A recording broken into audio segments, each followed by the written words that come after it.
Week 7, Sunday NFL games, everything you need to know for your fantasy teams and player picks in 15 minutes. If you've never been here before, welcome. My name is Max. I make these for every single game on Sunday, as well as every primetime game to give you a unique edge, looking at run scheme metrics, coverage data, and overall trends that not a lot of people talk about because it relates to the scheme behind the game of football instead of just the numbers you see on the screen. Last Thursday, we swept everything we picked. Let's get into it. As always, guys, in the description is a link to my socials. If you're not following on Instagram, Twitter, and TikTok, you're missing out on my touchdown scores. You're missing out on any of my live picks. Make sure you're locked in on there, but let's talk about the London game first. Los Angeles Rams, 3-point favorites against the Jacksonville Jaguars. When you look at the Jaguars, they're a very heavy zone team. They're also top 5 in out wide target rate, 6th most wide receiver receptions allowed, and the 5th most yards. So you got to look at the receiver position for the Rams against this Jaguars defense. Obviously, Puka Nacua is out. Devontae Adams against zone already sees a pretty solid uptick. Jordan Whittington is the next guy up in terms of who gets more targets against zone compared to man. Now, you can lean into Jordan Whittington if you want to get really fun and honestly kind of ugly with this. Be my guest. But I'm more confident leaning into Devontae Adams. Looking at the weather in London, it's not supposed to be that bad. I like Devontae Adams in this game. I think Devontae Adams is by far the best player on the field when the Rams take the field compared to the Jaguars defense. I like him to have a very good game in this one. However, I want to put something together for this game, so I'm being smarter with what I do. In terms of what the Rams give up, they give the highest slot wide receiver target percentage in the NFL. And you may think Parker Washington, you may think Brenton Strange, and yes, they run routes from the slot. But Travis Hunter is the leading participant for the Jacksonville Jaguars when it comes to routes in the slot, which is super important to know because the Jaguars are probably going to throw the ball a little bit more. This Rams run defense is pretty solid, and that's where they're going to look. So when you look at what you can put together for this game, I like Travis Hunter. I like Devontae Adams. If you want to take him straight, be my guest. This is not financial or professional advice. I'm putting this together. Travis Hunter, 25 receiving yards. Devontae Adams, 60 receiving yards. I think the Jags keep it within single digits. And truthfully, guys, I think the Jaguars might win this game. Like, they're 3-point underdogs right now. I think it's a pretty even pick 'em if you really want to look at it like that. I think the Jaguars defense is good enough to keep them in this game. The Rams don't have their number one pass catcher. And the reality is, looking at last year with Matt Stafford without Puka Nacua, he struggled more than you think. Now, he didn't have Devontae Adams, so that's another variable you got to take into account. But I really like the Jaguars in this game. So if I can tease them up and put them in something, be my guest. I don't mind them straight, but I'm teasing up and I'm putting this together for the game. Let's talk early slate games. Miami versus Cleveland. Cleveland 2.5-point favorites. If you guys have not seen the weather in Cleveland, Ohio for this game, 71. It's supposed to be 20 to 30 mile per hour winds, pouring rain. It's supposed to be disgusting. That's the bottom line. It's supposed to be disgusting. And the Dolphins are giving up the most yards per game on the ground across the entire NFL, the highest explosive run percentage. They're bottom 5 in yards per carry. They're also giving up 6 tight end receptions per game. They're top 5 in tight end target percentage, and they have the 4th most yards allowed to the tight end position. Another very interesting note here, and we talked about this on Honored Land, is that they're giving up the 6th most quarterback rush yards. So essentially everything between the hashes, the Dolphins are struggling with. Now, the Browns are a very heavy man-to-man team. I don't expect much to change this week. And they're also top 5 in target percentage to the tight end position. So if this was a neutral site, if we were playing in the 2029 Dome in Brook Park, I would like Darren Waller. It's supposed to be disgusting. I honestly do think the Browns can and will win this game. I think they're better along the line of scrimmage than the Dolphins are. I worry about the Browns offense leaning into a more committee approach in the backfield. Quinshon Judkins is awesome, but his line is 91.5. And I know he's been solid. He's hit that before, but I feel more confident putting him with another leg throughout these games, which again, will all be outlined on my socials. So make sure you're following on there and subscribe on here if you're not already. But I like Judkins as a watered down leg instead of a straight pick. New Orleans versus Chicago. Chicago 4.5-point favorites here. They're not great on the ground, but they're probably going to be winning this game. Now, I am a little scared of the Saints backfield. I'm scared to lean into Kendre Miller, Alvin Kamara, whoever it may be. So I'm staying away from that. New Orleans is top 5 in running back target percentage. But again, you look at DeAndre Swift, who sounds like is playing this game. He's banged up. Kyle Monunga has gotten more touches as the year has gone on. I'm staying away from that. I very rarely say just stay away from player picks in these games. This is one of them, but I will tell you, underlying storylines with Caleb Williams, Spencer Rattler, all this stuff or not, the Bears are playing good football. And I am not in a spot to fade a team playing good football at home. I think 4.5 is a lot. I trust it.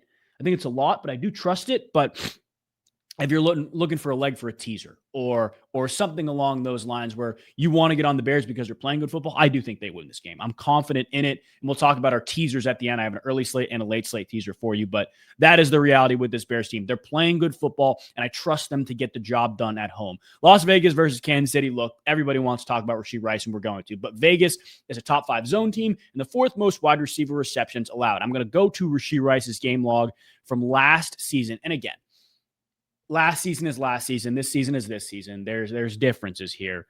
But you look at his games. I mean, his projection right now for yards is 64. I think it's a little too low. He's hit it in all 3 of his healthy games last season.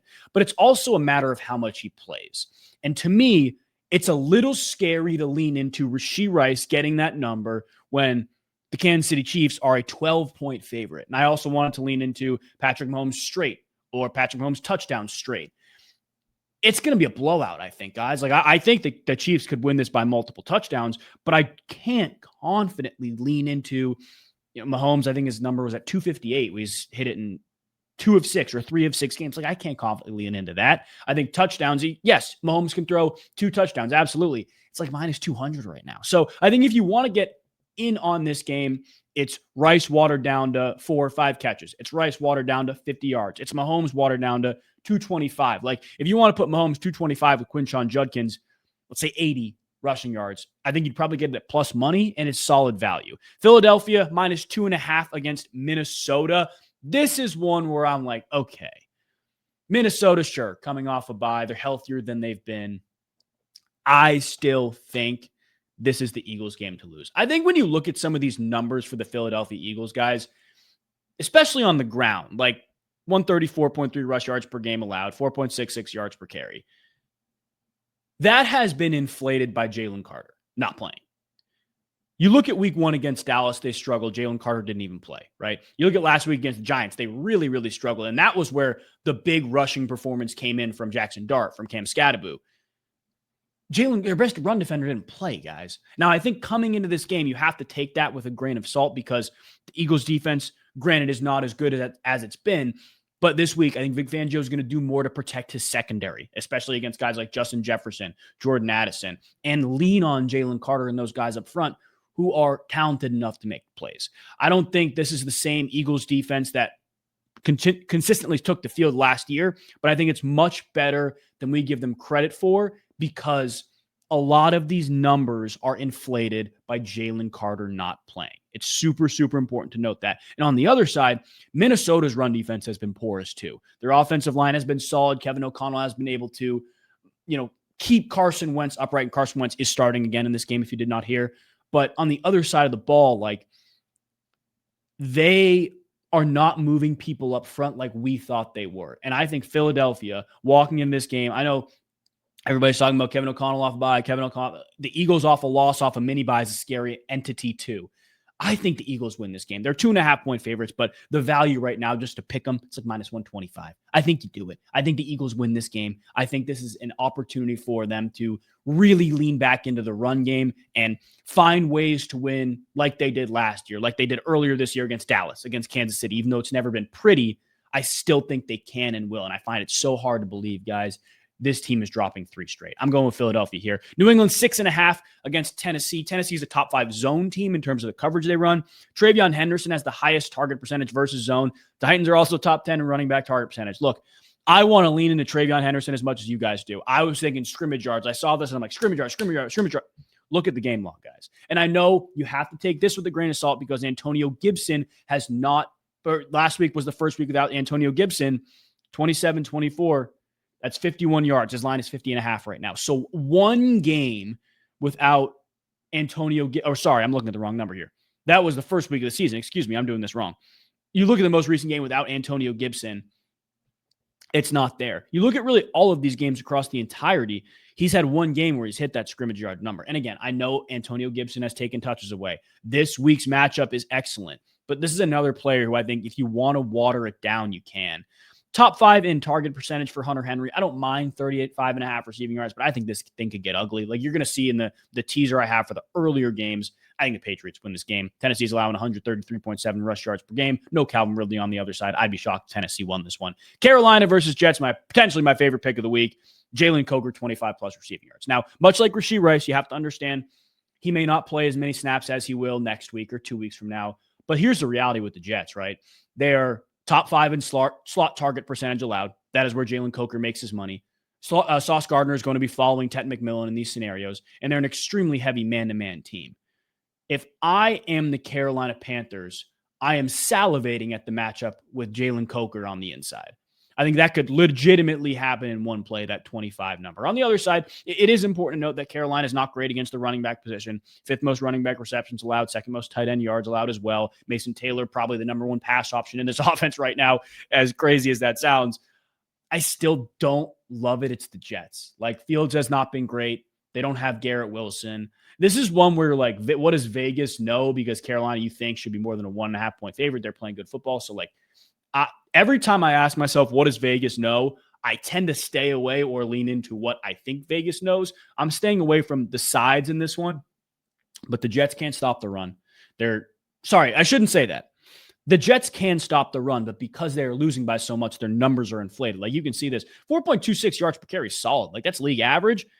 130 rush yards per game is not. That's like almost bottom 10. So the reality with this Carolina offense is they're going to have success on the ground, not because of the home run hitting ability or efficiency. Rico Dowdle's been great, don't get me wrong, and now Chuba Hubbard's back. It's going to help the backfield, but just the consistent volume. But I still think Jalen Coker, 25 receiving yards, is the way to go. Now, you look at this Giants-Broncos game, it's tough. I want to pick the Giants so bad, guys. Like, I really do, but the reality is their secondary is not great. Couple missed throws from Jalen Hurts away last week, and I think that's a different game.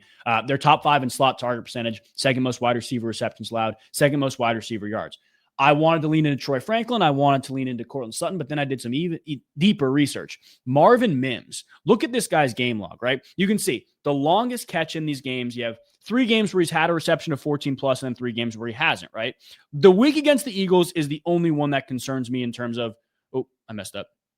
Only one that concerns me in terms of coverage trends. But 2 of the 6 weeks he did not have a reception of 13 yards was against the 2 of the 5 most zone-heavy teams in the NFL, in the Chargers and the Titans. And even the Eagles, who run a good amount of man, are going to balance in terms of their middle field open, middle field closed. Jets, heavy man, heavy middle field closed. Bengals, not as heavy man, but they're also moderately balanced and will show you a good amount of middle field closed. Colts, top 12 in man coverage percentage.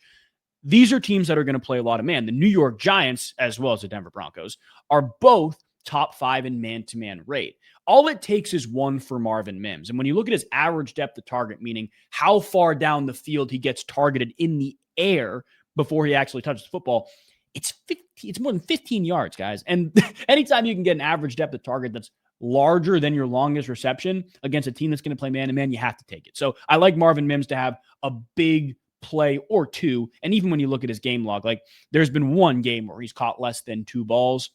I trust him to do it this week. And you can even lean into his receptions. The line is not great, but it is at 1.5.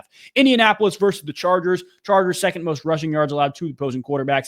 Indianapolis, the 3rd most wide receiver receptions allowed. You look at this one, you're like, okay, what does Vegas know? The Colts are 5-1. We all know what we should do here, right? We go look at the injury report for this game.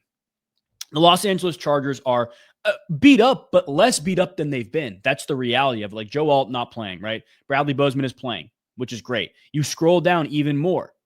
Where is he? Quentin Johnston, full participant. He is playing. Khalil Mack, questionable for this game. Like, this is the Chargers team I think we saw at the beginning of the year. I love Daniel Jones. I love the Indianapolis Colts. We go back to the injury report here. Josh Downs out. Ashton Doolin out, right? You have guys in the secondary who are beat up. Charvarius Ward out. There's a reason last week that game against Arizona was as close as it was. The Colts are not as healthy as they've been when they've been running through teams this entire year. I think the Chargers win this game, and dare I say it, I think the Chargers cover. I like LA in this game. This is a game where you look at it, you're like, okay, what do they know? How do we rationalize this? I think that's how. The Chargers are not as beat up. The Colts are more beat up than they've been. Looking at Washington, Dallas, a divisional game, you rarely want to confidently lean into a side here, but like, Dak Prescott's playing great football, and Jaden Daniels doesn't have Terry McLaurin again. Look, Dallas is a top 5 zone team. They're top 5 in running back target percentage. You can look at all these numbers with how Dallas allows production to happen. But here's the reality. Washington just got beat by a Bears team, and they're coming off a shorter week that they probably shouldn't have lost to, right? And I think Dallas, when you look at the Carolina game, probably feels the same way. But now they're likely getting CeeDee Lamb back. Their defense is getting healthier. The only issue here is Trayvon Diggs. Trayvon Diggs suffered a concussion, and it sounds like a home accident. I'm not really sure. So he is not playing for this game. But I'm significantly less concerned with that without Terry McLaurin and potentially without Deebo Samuel too. I think there's a real possibility Deebo does not suit up for this game. I like Dallas to take care of business in this game. You look at Green Bay, Arizona. I am scared to lean into Green Bay. I really am. I think Arizona, there's a reason they played the Colts so well last week as well. Like, they're not a bad team. I think offensively, there's a lot of questions, and I will say there's very, very much questions with the health of Kyler Murray and Marvin Harrison Jr., but Green Bay's top 5 in running back target percentage and giving up the 3rd most tight end receptions. So I do like Trey McBride in this game, but I really like Michael Carter in this game. By far, the most routes out of the Cardinals backfield in the last 2 weeks without Trey Benson. And you look at his game log, right? Obviously, that Thursday night game against Seattle didn't play much. That was when he was the 3rd string running back. Benson and DeMercado got all the carries. But against Tennessee, 5 catches for 22 yards, 2 catches for 30 yards last week. He's blown that number out of the water and arguably gets the best matchup for receiving production from the running back position in the NFL this week. I love him to catch at least 15 balls, especially in a world where Vegas thinks Green Bay is going to be leading. Arizona's got to play a little catch up. I like him a lot. Atlanta, San Francisco. This is another classic Vegas primetime spot.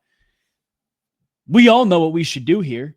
We all do, but I can't do it. This is one where I'm like, I can't do it. I can't do it. One of these teams is playing great football. One of them's banged up. You go look at the Niners, Falcons injury report, right?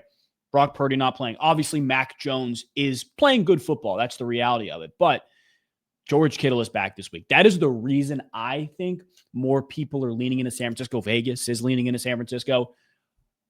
But Atlanta's too good. Atlanta's too good. I know they are a little more beat up than they have been in the past, especially after the Buffalo game, but I can't fade a team right now that is red hot, that is running the ball as well as they are, that has a quarterback playing as well as they are. And when you look at San Francisco's defense, again, no Fred Warner, obviously no Nick Bosa.